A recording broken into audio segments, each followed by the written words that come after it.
Let's revise mathematics for class 10th। शुरू करते हैं अपने चैप्टर को, जहां पहला टॉपिक हमने बोला फंडामेंटल थ्योरम ऑफ अरिथमेटिक। देखो बेटा, फंडामेंटल थ्योरम ऑफ अरिथमेटिक में बड़ा हवा बनाया सबने, साल भर में क्या कुछ नहीं पढ़ा दिया, कितनी दिक्कतें आई, समझ में नहीं आया। सर कहना क्या चाहते हो? तो आप जब फंडामेंटल थ्योरम ऑफ अरिथमेटिक समझ रहे हो तो सबसे पहले आपको दो इंपॉर्टेंट टॉपिक्स का पता होना चाहिए। एक प्राइम नंबर्स, दूसरे कंपोजिट नंबर्स। प्राइम नंबर क्या होते हैं? ऐसे नंबर जो सिर्फ और सिर्फ 1 या फिर खुद से डिवाइड हो पाए और कोई नंबर उन्हें डिवाइड ना कर पाए। जब हम ऐसी डिवीजन की बात कर रहे हैं तो हम कहना चाहते हैं कि उसमें रिमाइंडर ना बचे। वैसे तो हर एक नंबर एक दूसरे को डिवाइड कर लेते हैं, पर हम यहां पर परफेक्ट डिविजिबिलिटी की बात करते हैं, जहां पर कोई भी रिमाइंडर नहीं बचना चाहिए अगर हम डिवाइड कर रहे हैं। फॉर एग्जांपल, अगर मैं 4 को 2 से डिवाइड कर रहा हूं तो वो हो जाएगा डिवाइड, वहां पे कोई रिमाइंडर नहीं बचता है। तो प्राइम नंबर क्या है? ऐसे नंबर जो सिर्फ खुद से या फिर 1 से डिवाइड होते हैं। अब 1 तो हर किसी नंबर को डिवाइड कर देता है, तो ज्यादा आसान रहेगा याद करने के लिए क्या, जो खुद से डिवाइड हो पाए। तो ऐसा सबसे स्मॉलेस्ट पॉसिबल नंबर है 2। हाँ, डेफिनेटली हम पॉजिटिव क्वांटिटीज की बात करेंगे, कोई नेगेटिव प्राइम नंबर नहीं होता है, सिर्फ पॉजिटिव होता है। तो स्मॉलेस्ट पॉसिबल नंबर क्या है? 2, फिर 3, फिर 5, फिर 7, ऐसे लिस्ट है आपके पास। ठीक है, तो फंडामेंटल थ्योरम ऑफ अरिथमेटिक क्या कहता है कि आप किसी भी कॉम्पोजिट नंबर को, अच्छा कॉम्पोजिट नंबर के बारे में हमने डिस्कस किया, प्राइम नंबर के अलावा सारे नंबर कॉम्पोजिट हैं। प्राइम नंबर के अलावा सारे नंबर क्या हैं? कॉम्पोजिट हैं। कैसे? मतलब प्राइम नंबर के मल्टीपल्स हैं वो। फॉर एग्जांपल, अगर मैं 4 कह रहा हूं तो उसको मैं 2 × 2 लिख सकता हूं। फॉर एग्जांपल, अगर मैं 10 कह रहा हूं तो उसे मैं 2 × 5 लिख सकता हूं। तो इस तरीके की रिप्रेजेंटेशन जो है वो कॉम्पोजिट नंबर है। ठीक है, तो फंडामेंटल थ्योरम ऑफ अरिथमेटिक आपको क्या कह रही है? फंडामेंटल थ्योरम ऑफ अरिथमेटिक बोलती है बेटा, किसी भी कॉम्पोजिट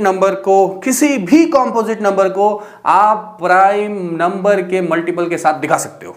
यानी ये बहुत बड़ी पावरफुल चीज है, इस पे ध्यान देना है, समझना है इसको अच्छे से, कि कोई भी कॉम्पोजिट नंबर ले लो, उसे आप प्राइम नंबर के प्रोडक्ट के साथ दिखा सकते हो। फॉर एग्जांपल, अगर मैं आपके लिए यहां पर लिख दूं 20 एक प्राइम नंबर नहीं है, तो इसका मतलब ये कॉम्पोजिट नंबर हुआ। तो क्या मैं इसे लिख सकता हूं 2 × 2 × 5? 2 भी प्राइम नंबर है और 5 भी प्राइम नंबर है, तो मैं ऐसा लिख सकता हूं। यानी हर एक कॉम्पोजिट नंबर को प्राइम नंबर के प्रोडक्ट के साथ दिखा सकते हैं। अब इस फंडामेंटल थ्योरम ऑफ अरिथमेटिक का मेजर आउटकम जो आपको क्वेश्चन में अप्लाई करना है, ये सबसे बड़ी ब्यूटी है। आपने सुना होगा HCF और LCM के बारे में, है ना? The major outcome of the fundamental theorem of arithmetic जो मैं बताने जा रहा हूं उसको अच्छे से ध्यान से सुनना, कि जब भी आप कोई दो नंबर्स के बीच में HCF और LCM निकाल रहे हो, उसकी एप्लीकेशन क्या है कि HCF और LCM को अगर आप मल्टीप्लाई कर दो तो वो दोनों नंबर के प्रोडक्ट आपको देते हैं। यानी आपने 2 और 4 के लिए LCM और HCF निकाला, तो HCF और LCM को मल्टीप्लाई करोगे, वो डायरेक्टली आपको क्या दे रहा है? 2 × 4 नंबर के प्रोडक्ट ही आपको डायरेक्टली दे रहा है। अब ये सुनने में थोड़ा सा तो अजीब लग रहा है, पर जब हम इसे अप्लाई करेंगे ज्यादा स्मूथ हो जाएगा। ठीक है, तो चलिए आगे बढ़ते हैं, देखते हैं। ठीक, तो जैसा हमने कहा कि प्राइम नंबर्स के रिप्रेजेंटेशन में हम दिखा सकते हैं किसी भी कॉम्पोजिट नंबर को। तो यहां आपके सामने एक एग्जांपल है, 12 को हम दिखा सकते हैं 2 × 2 × 3, 15 को हम दिखा सकते हैं 3 × 5। ध्यान रहे, ये जो रिप्रेजेंटेशंस हैं जिसमें हम प्रोडक्ट के हिसाब से दिखा रहे हैं वो प्राइम नंबर हैं। और इस मेथड को क्या कहते हैं? इस मेथड को हम बोलते हैं बेटा, फटाफट से ध्यान रखेंगे, प्राइम फैक्टराइजेशन। क्या बोलते हैं? Prime factorization. कोई भी बड़े से बड़ा नंबर ले लो, उसे हम प्राइम फैक्टर्स के बेसिस पे दिखा सकते हैं। फैक्टर्स तो सुना ही होगा ना आपने, छोटे छोटे नंबरों के बेसिस पे दिखाना, है ना? तो मैं आपके लिए 2-3 और एग्जांपल्स कर देता हूं। फॉर एग्जांपल, लेट अस से अगर आप चाहते हैं कि 24 के फैक्टर बता दो, सर 24 के फैक्टर्स बता दो, यहां हम फैक्टर्स प्राइम फैक्टर बोलेंगे, ये ध्यान रखना है। तो क्या मैं 24 को लिख सकता हूं 2? सो 2 से अगर मैं डिवाइड करूंगा तो क्या ये बचा 12? बिल्कुल सही बात है। 12 क्या अभी भी 2 से डिवाइड होता है? बिल्कुल होता है सर। सो 2 × 2, क्या 12 को 2 से डिवाइड करोगे तो 6 बचेगा? बिल्कुल सर। क्या 6 अभी भी 2 से डिवाइड होता है? बिल्कुल सर। सो फिर से एक और 2, तो अब क्या बचा 3। क्या 3 2 से डिवाइड होता है? नहीं होता है सर। 3 क्या है? प्राइम नंबर है, तो यानी वो खुद से ही डिवाइड होगा, तो सीधे लिखना है 3। सो 24 को हम कैसे लिख सकते हैं, 2 इंटू 2 इंटू 2 इंटू 3। और जब नंबर रिपीटेड होने लग जाए ना यार मल्टीप्लाई में, तो उसे ज्यादा स्मार्टर रिप्रेजेंटेशन दो, अपने लेवल की रिप्रेजेंटेशन दो, ऐसे नहीं बच्चों की तरह लंबा लंबा लिखते जा रहे हो। क्या करेंगे इसे हम, 2 3 टाइम्स रिपीटेड है तो 2 की पावर 3 इंटू 3 की पावर 1, इस तरीके की रिप्रेजेंटेशन आपको देनी है। क्यों करनी है इस तरीके की रिप्रेजेंटेशन, अभी आगे आपको समझ में आ जाएगा और ये बहुत इंपॉर्टेंट है। बोलो समझ में आया कि किसी भी कॉम्पोजिट नंबर को हम एक प्राइम नंबर की तरह रिप्रेजेंट कर सकते हैं, प्राइम नंबर के प्रोडक्ट की तरह रिप्रेजेंट कर सकते हैं। बहुत सही, चलिए आगे बढ़ते हैं।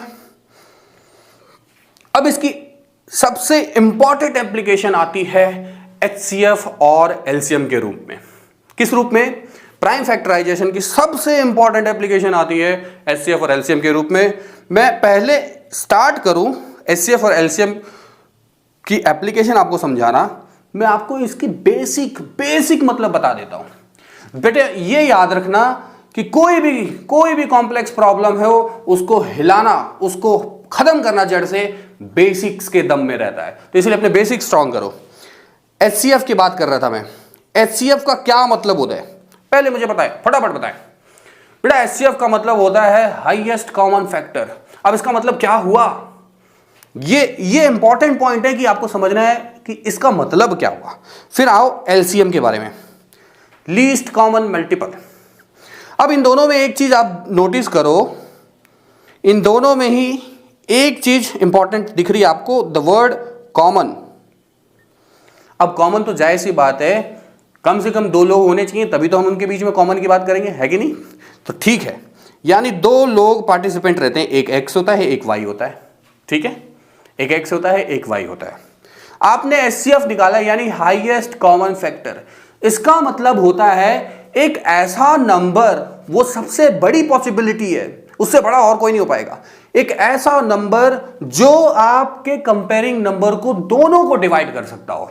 फॉर एग्जांपल अगर मैं यहां पे बोलता हूं HCF X और Y का C है, तो इसकी एबिलिटी क्या है कि वो X को भी डिवाइड कर दे और Y को भी डिवाइड कर दे।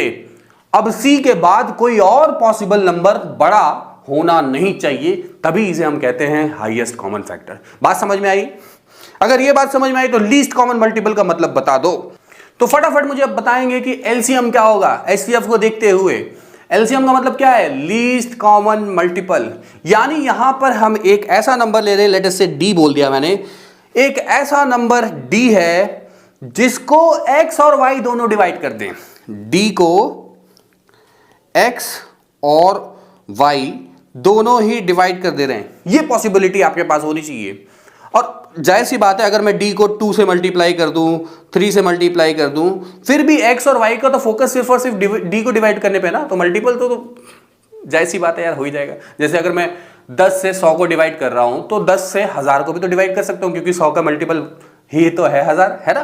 तो इसीलिए हम इसे कह रहे हैं लीस्ट कॉमन मल्टीपल। एक ऐसा कॉमन मल्टीपल वैल्यू है जिसे X और Y दोनों डिवाइड कर पा रहे हैं, ये मतलब है LCM का। तो अगर ये मतलब आपको समझ में आएगा तो क्वेश्चन जो स्टेटमेंट वाइज दिया होगा तब आपको समझ में आएगा कि मुझे HCF निकालना है या LCM निकालना है। इस वर्ड पे बार बार फोकस करो, बार बार इसीलिए मैं रिपीट कर रहा हूं। HCF का क्या मतलब है, ऐसा सबसे हाईएस्ट पॉसिबल वैल्यू जो कंपेयरिंग नंबर X और Y दोनों को डिवाइड कर दे। और LCM क्या है, ऐसा मिनिमम पॉसिबल वैल्यू जो X और Y दोनों से डिवाइड हो जाए। कमाल की बात है, जब ये स्टेटमेंट आपको समझ में आ जाएगी तो स्टेटमेंट वाले प्रॉब्लम भी आपको समझ में आ जाएगा, कमाल तरीके से आप उसको निपटा दोगे। चलिए अब तरीके वाइज, सिलसिले वाइज हम यहां पर बढ़ते हैं और प्राइम फैक्टराइजेशन से LCM और HCF को समझने की कोशिश करते हैं। अब ये देखिए, कोई भी नंबर आप लेंगे तो उसकी प्राइम फैक्टराइजेशन करेंगे, कॉम्पोजिट नंबर होगा। फॉर एग्जाम्पल मैंने X ले लिया, उसकी प्राइम फैक्टराइजेशन कर रहा हूं, A की पावर 3 B की पावर 4 इस तरीके का रख दिया। ऐसे ही Y ले लिया मैंने, उसकी रिप्रेजेंटेशन कर रहा हूं, A की पावर 2 B की पावर 6 इस तरीके से होगा। कोई ना कोई मल्टीपल रहेगा ही, और भी हो सकते हैं। तो HCF क्या है, इसमें से डेफिनेशन देखो। HCF क्या है, product of the smallest power of each common prime factor involve in the number. यानी ए और ए एक्स के कॉमन प्राइम फैक्टर्स हैं, है कि नहीं है? दिख रहा है? बिल्कुल दिख रहा है। इसमें से स्मॉलर पावर किसके पास है? ए स्क्वायर के पास। ऊपर वाले के पास क्या है? ए क्यूब है। तो हमें क्या लेना है एचसीएफ के लिए? ए स्क्वायर, स्मॉलेस्ट वन को लेना है, तो हमने ले लिया ए स्क्वायर, ठीक है।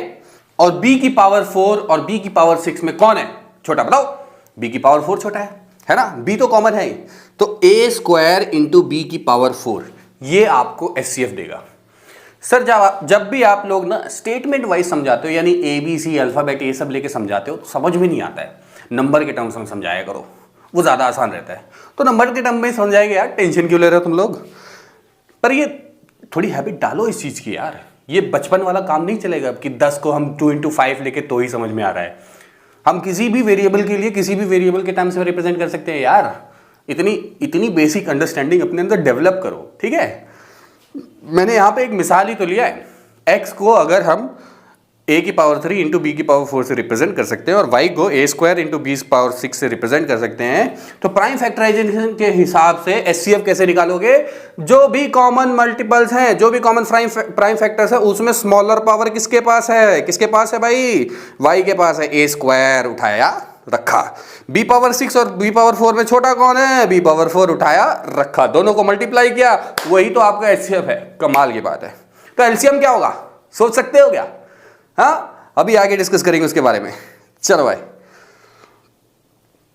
अभी ये चलो मैथमेटिकल आप कह रहे थे ना सर, मैथमेटिक के हिसाब से, नंबर के हिसाब से एग्जांपल बताओ, ऐसे तो आप चीटिंग कर रहे हो।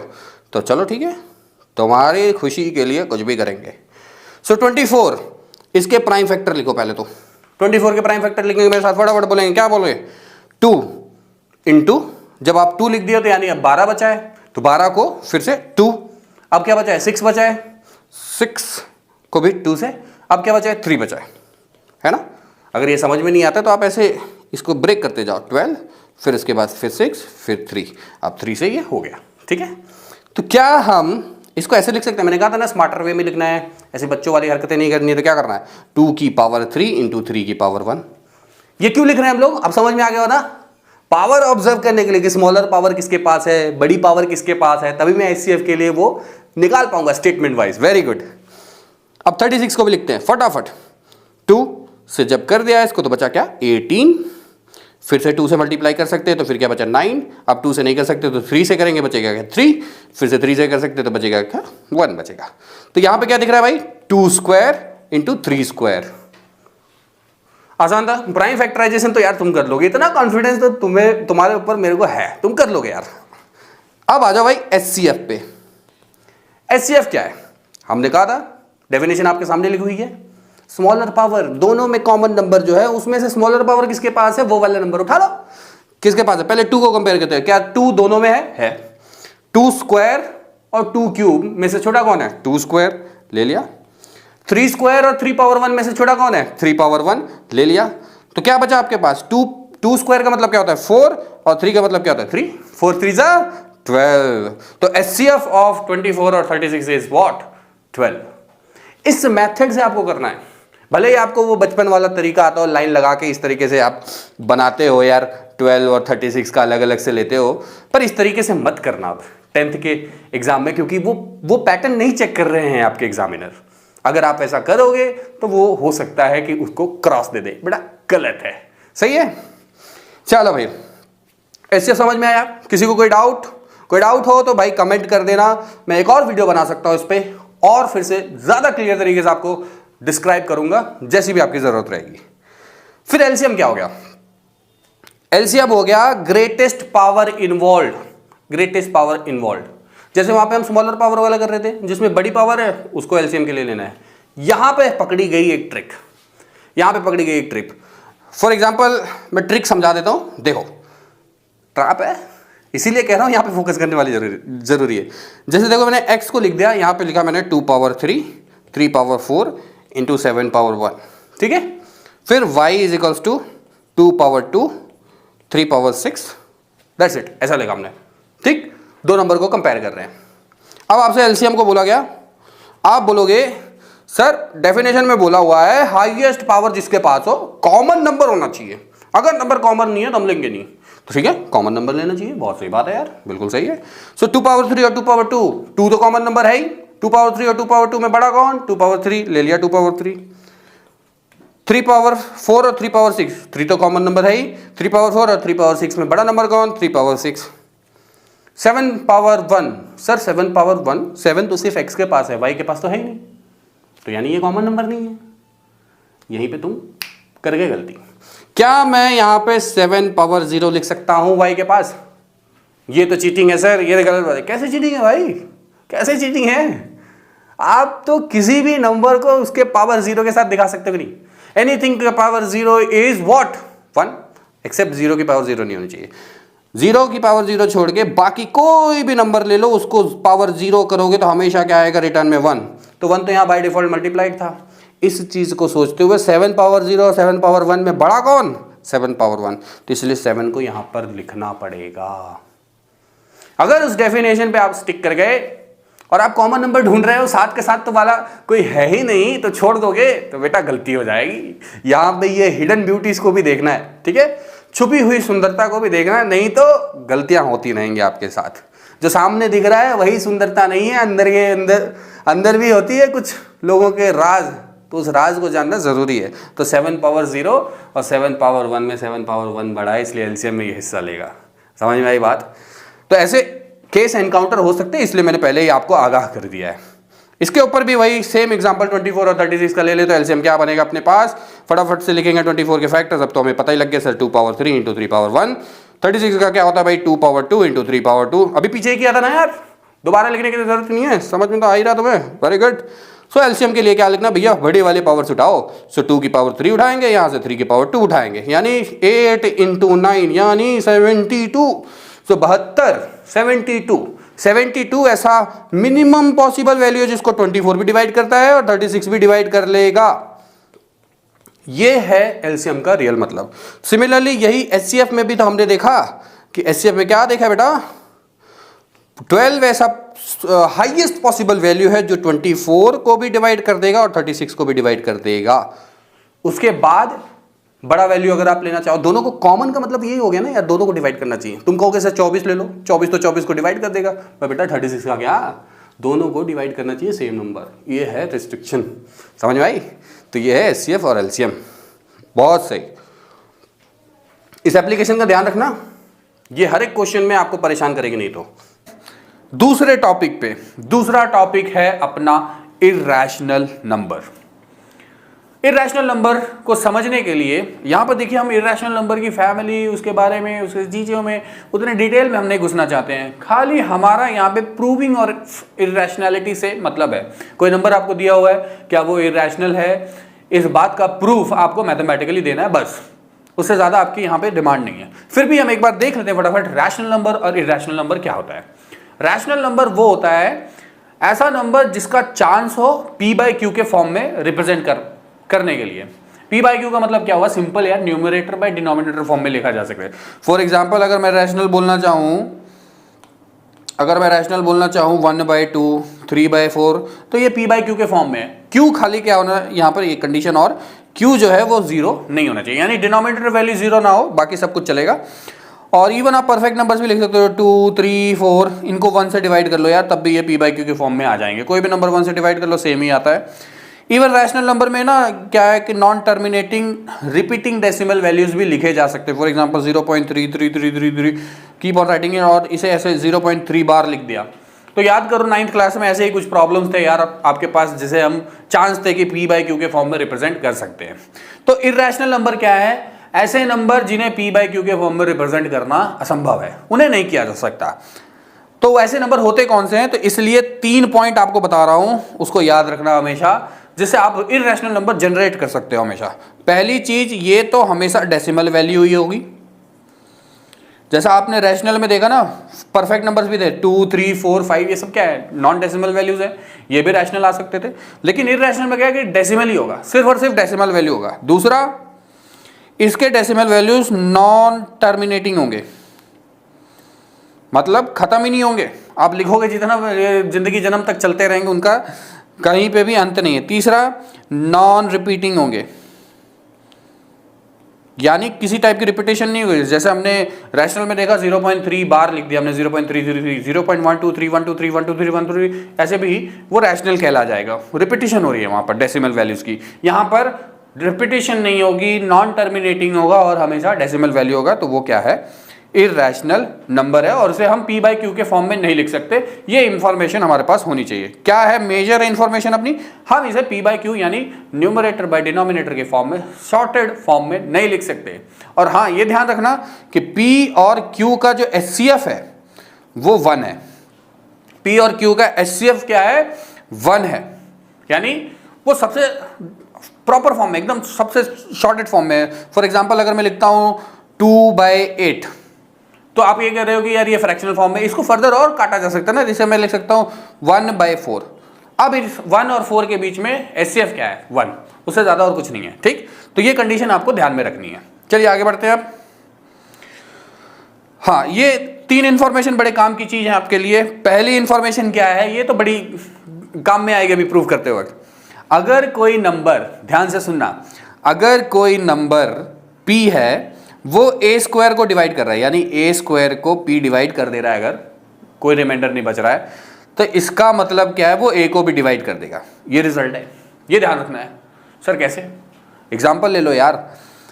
लेट अस से 4 है, that is a square of 2, और 2 के स्क्वायर को आप 2 से डिवाइड कर रहे हो, तो फिर 2 को भी 2 से डिवाइड कर सकते हो। सर ये तो बड़ा इजी एग्जाम्पल ले लिया आपने, तो फिर कौन सा एग्जाम्पल ले हम, लेट अस से हम लेते हैं एग्जांपल 6 का। 6 का स्क्वायर क्या होता है, 36। तो 6 के स्क्वायर को आप देखो 2 से डिवाइड करके देखो तो क्या होगा, 18 आएगा। तो क्या वो 6 को भी डिवाइड कर सकता है, बिल्कुल कर सकता है। तो ये इंपॉर्टेंट पॉइंट है कि अगर कोई b वैल्यू है जो a स्क्वायर को डिवाइड कर रही है, तो वो a को भी डिवाइड करेगी। ठीक है जी। फिर इर्रेशनल के लिए एक खास बात देख लियो, अगर इर्रेशनल नंबर को आप जोड़ रहे हो, घटा रहे हो, मल्टीप्लाई कर रहे हो या डिवाइड कर रहे हो किसी भी रैशनल नंबर के साथ, रिजल्ट हमेशा क्या आने वाला है, इर्रेशनल। इर्रेशनल एक ऐसा वायरस है, उसको चाहे तुम रैशनल के साथ जोड़ लो, घटा लो, मल्टीप्लाई कर लो, डिवाइड कर लो, उसने रिजल्ट क्या देना है, इर्रेशनल देना है।